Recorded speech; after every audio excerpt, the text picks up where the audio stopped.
Praise the Lord. தீமையிலிருந்து எங்களை விடுவித்தருளும் என்று ஜெபம் செய்யும்படி இயேசு ஏன் தன் சீஷர்களுக்கு கற்றுக் கொடுத்தார் என்பதை பார்க்கலாம். மத்திய 6 அதிகாரத்தில் இயேசு தம்முடைய சீஷர்களுக்கு எவ்வாறு ஜெபிக்க வேண்டும் என்று கற்பிக்கிறார். அந்த ஜெபத்திலே கர்த்தரை ஆராதித்தல், தேவனுடைய சித்தத்துக்கு கீழ்ப்படுதல், அன்றாட தேவைக்காக கோரிக்கை, பாவ அறிக்கை, பாவ மன்னிப்பு மற்றும் ஆவிக்குரிய பாதுகாப்பு ஆகியவை அந்த ஜெபத்தில் அடங்கும்.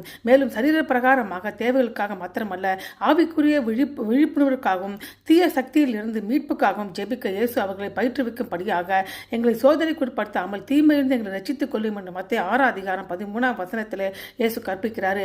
எங்களை சோதனைக்குட்படுத்தாது என்பதன் அர்த்தம் என்னவென்றால், என்னை அதிகமாக சோதிக்கும் சூழ்நிலையில் இருந்து என்னை காத்து புத்திசாலித்தனமாக நடக்கவும் பாவத்தை தவிர்க்கவும் எனக்கு உதவி செய்ய வேண்டும் என்று பொருள்.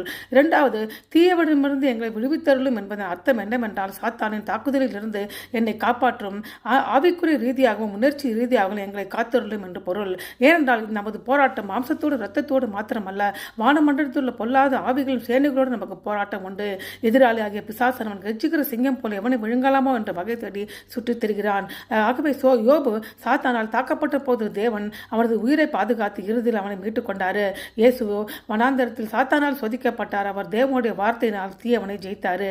கோதுமை சுலகினால் புடைக்கிறது போல சாத்தான் உன்னை புடைக்கும்படியாக உத்தரவு கேட்டுக்கொண்டான். நானும் உன் விசுவாசம் ஒழுந்து பாகம் உனக்காக வேண்டிக் கொண்டேன். நீ குணப்பட்ட பிறகு உன் சகோதரி சிறப்படுத்து என்று இயேசு பேதுருவை எச்சரிக்கிறாரு. கெத்செமனேயில் இயேசு தன் சீஷரிடம் சோதனை கூடாதபடிக்கு ஜெபம் செய்யுங்கள் என்று சொன்னாரு. ஆபத்து வெளிப்புறத்தில் மாத்திரமல்ல, நெருக்கடியின் வேளையில் நாம் அந்த ஆபத்தை எவ்வாறு அணுகுகிறது இருக்கிற பலவீனத்திலும் அது ஏற்படுகிறது. ஏனென்றால் போத்திபாலின் மனைவியால் யோசேப்பு சோதிக்கப்பட்டான். ஆனாலும் தப்பி ஓட தேவன் அவனை பலம் கொடுத்தாரு. எனவே விசுவாசிகளான நாம் தீமையையும் சோதனையும் புறக்கணிக்க கூடாது. நாம் விழிப்புடன் இருக்க வேண்டும், ஆனால் பயப்படக்கூடாது. தீமையிலிருந்து பாதுகாக்கவும் வழி நடத்தவும் விடுவிக்கவும் தேவன் வல்லமையுள்ள இருக்கிறார். அதோடு கூட தேவனுடைய கிருபை நமக்கு தொடர்ந்து தேவை என்பது கூட இந்த ஜெபம் நமக்கு நினைப்பூட்டுகிறது. ஆமென்.